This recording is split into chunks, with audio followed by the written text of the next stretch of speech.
Nograles, meron pa tayong sabihin kung wala namang mamamatay, ba? Tuloy-tuloy lang, no?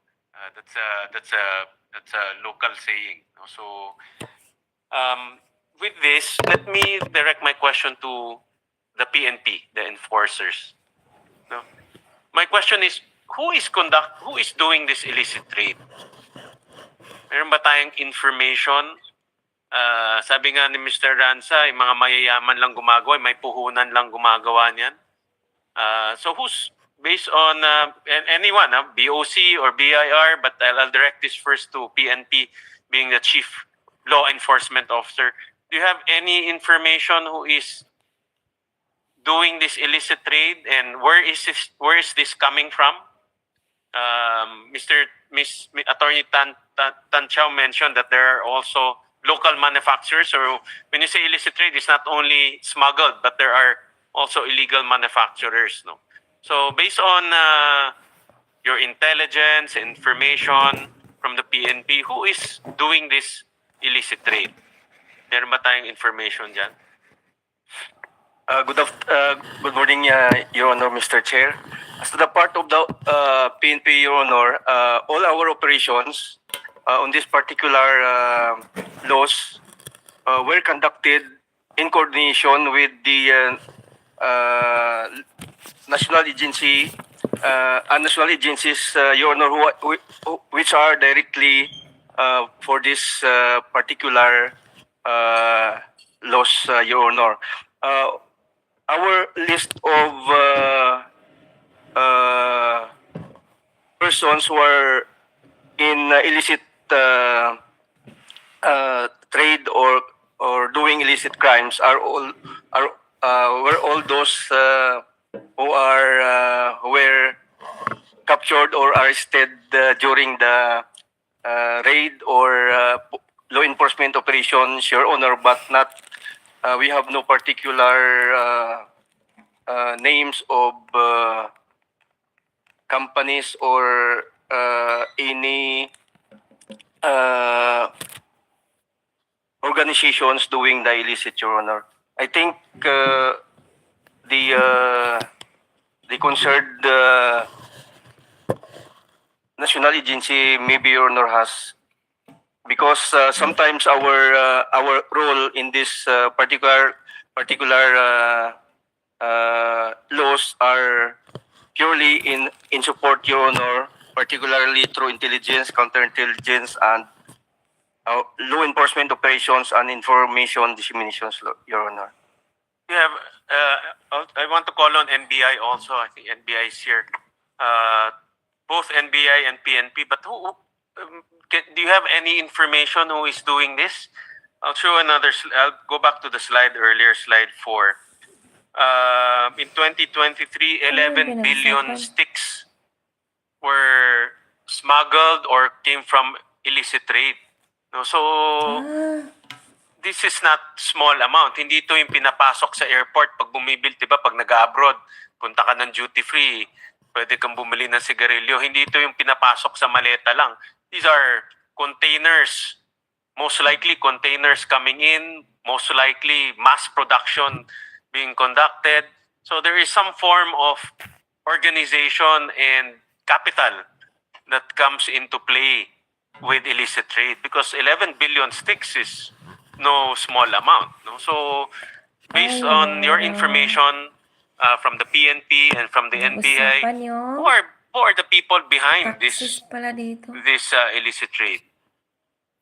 Or maybe BIR or BOC can also join if you have any information.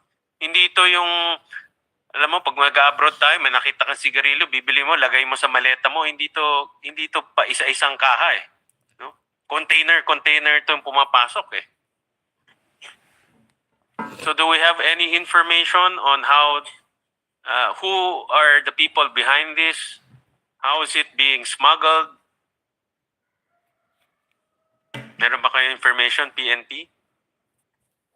Or NBI? Anyone, any of the enforcement agencies? To the chair, sir. Good afternoon, Your Honor. Colonel Balones from the Directorate for Operations, National Headquarters, Philippine National Police. our operations concentrate on the streets, on Kinig muna tayo the dito last sa line ano. or the distribution. That's Tax, why the paano nila suspects arrested pinapalaki were ng tax? those Kasi palakihin pa daw ng small time. palakihin. And some interdiction maybe, interdiction on the streets from vehicles may be apprehended. But those are, again, just people. As a matter of fact, since our GPNP created the Special Task Force Plutus, we have that, sir, in response to government, in our support for the government to curb smuggling. STF Plutus was initiated or started in July 19, 2024. 2024.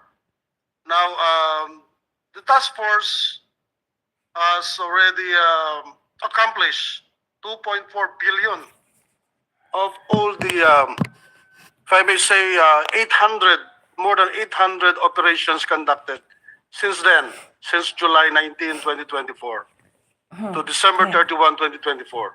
We have already confiscated worth of smuggled goods around 2.4 billion and apprehended 700 suspects. But again, Your Honor, these suspects are not mastermind.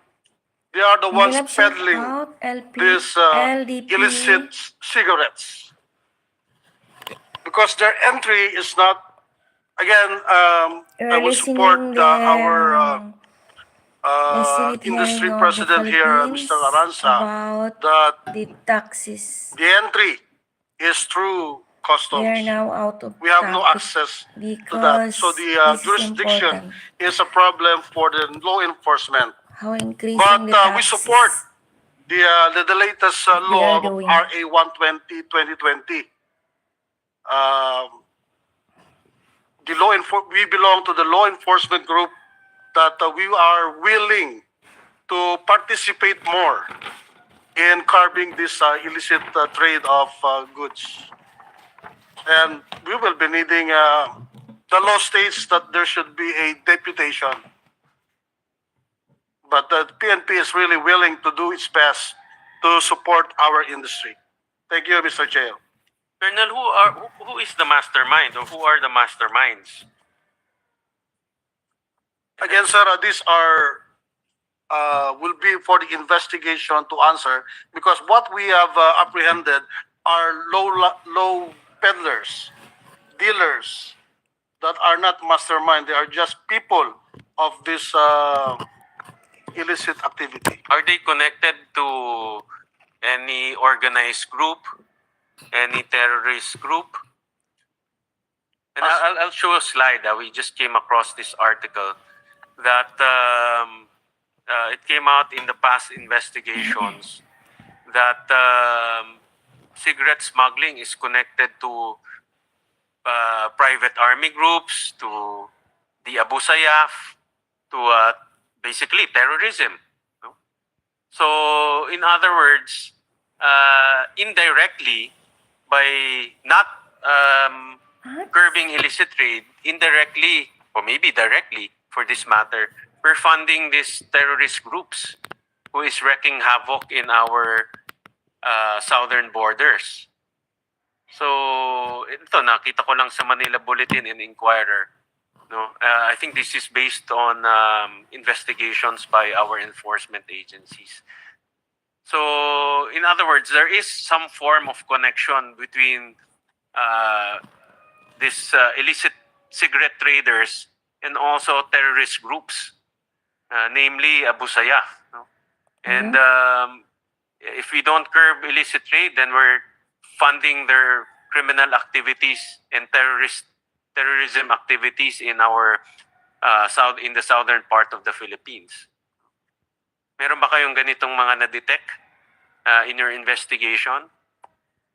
To the chair, sir, Your Honor, this matter does not fall under my jurisdiction, and I cannot even state facts as to this matter. Maybe through the because of the sensitivity of the matter, we will refer your question to the right office of the Philippine National Police, Yeah. which is the Directorate for Intelligence. So it's not only reversing our gains in terms of smoking prevalence, it's also funding terrorism in the Philippines.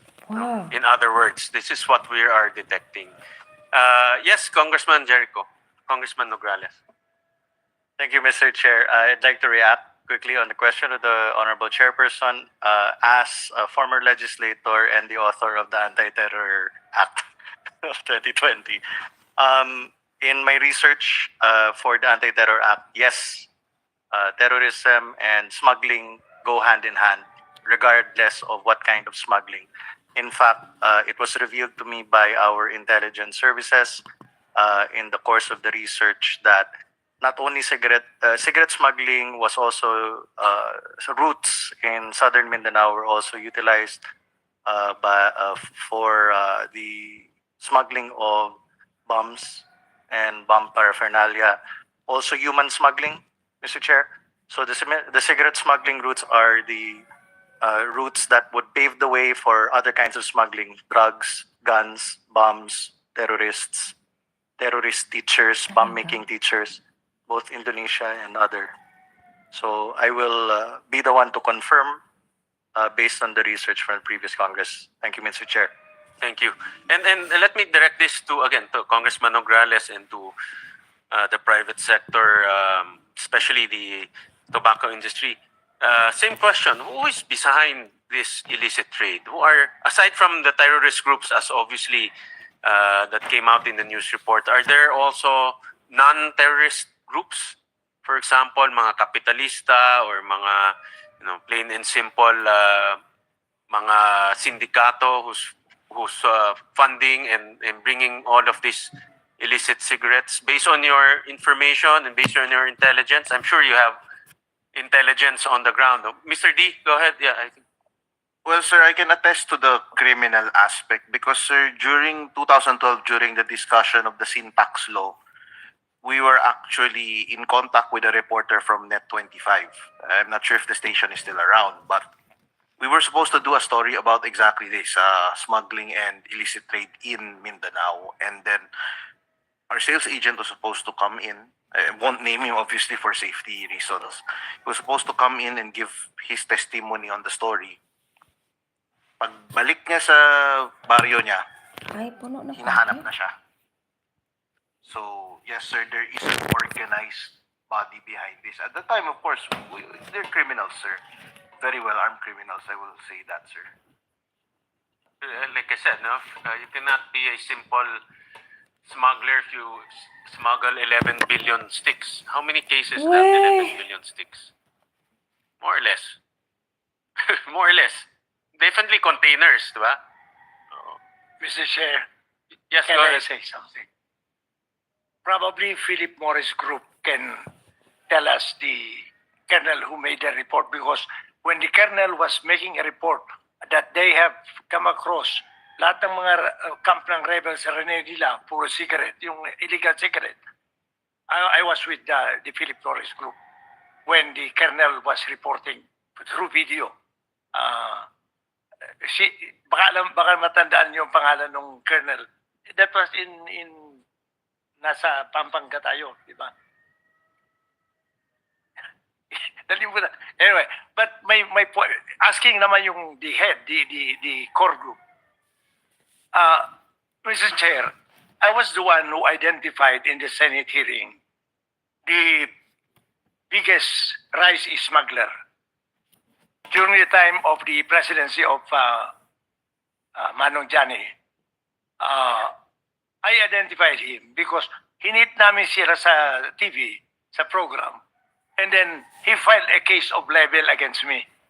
In the libel case, he said that I'm sure Mr. Aranza was the one who was referring to me because I am the person by the name of, I only mention it, David Sumbangayan, also known as David Tan. On that basis, that was the complaint filed against me. Na-dismiss ko yung, but I was able to give that to the previous Secretary of Justice, si Laila de Lima, and doon na-identify. Pero ang tanong ko, during that hearing, kinuha siya ng ng FBI eh. Badly kasi ayun ang tumayo na nung ma-identify na. But from that time on, walang kaso ho. Nung Talaga? naupo ng bagong presidente, wala rin akong nakitang kaso. So I inquired, ba't walang kaso yun? Hanggang ngayon no, hindi ko alam, but I think he is still in circulation. No? So baka ho, makita natin kung paano ito nag-i-exist. Baka matitrace natin kung ano ang system na ginagawa. Because the case was filed, pero walang nag-asikaso sa kaso. I checked with the Pasig Court. Walang nagpupurso ng case. Asi? I took that risk in identifying him. Ayan, ang Until gobyerno. now, when I say his name, kasi noted yan, but wala akong magagawa. We have to do it. What I'm trying to establish, Mr. Ranza and everyone, is the side effects of illicit trade, meaning the other effects of illicit trade, that the monies being earned from illicit trade goes to terrorism, goes to criminal syndicates. That's the one I'm trying to establish. So it's not only creating economic damage, but also peace and order issue. It becomes a peace and order issue. No? So that's what I'm trying to establish. Siguro, Mr. Chair, yung binanggit ko nga na it was a report during may report sa amin na sinabi nung colonel na nakikita nila sa mga kampo pag nagre-raid sila, may mga cigarette. Sabi ko nga, magaan yun eh. Mahal na, magaan pa, madaling i-transport. Yun ang sagot ko sa kanya. But I know, yung raiding team, composite group na nagre-raid yung sa Mindanao yun eh. Do you recall one? Anyway, Thank you, Wala Mr. na. Ranza. We'll Magkamot call ka on. na. Yeah, go ahead, Mr. Chair, good afternoon. Deputy Commissioner Uy. I'm Deputy Commissioner Juby Maksui. Everybody is talking about Mindanao. Philip Morris knows that. And March 19, 2023, we raided one of the biggest warehouse in Hulo. It's about 19,800 master cases worth 1.5 billion pesos. I personally led the trade, being a retired Army Major General. So everybody is talking about Mindanao. My last 6 years of assignment is in Mindanao before retirement. Sir, there are considerations why smuggling exists, specifically in the southern border.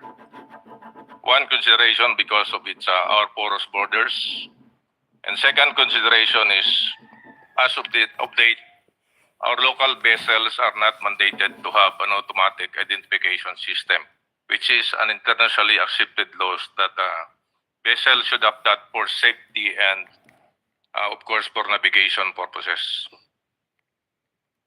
Second is the number of private ports in the Philippines.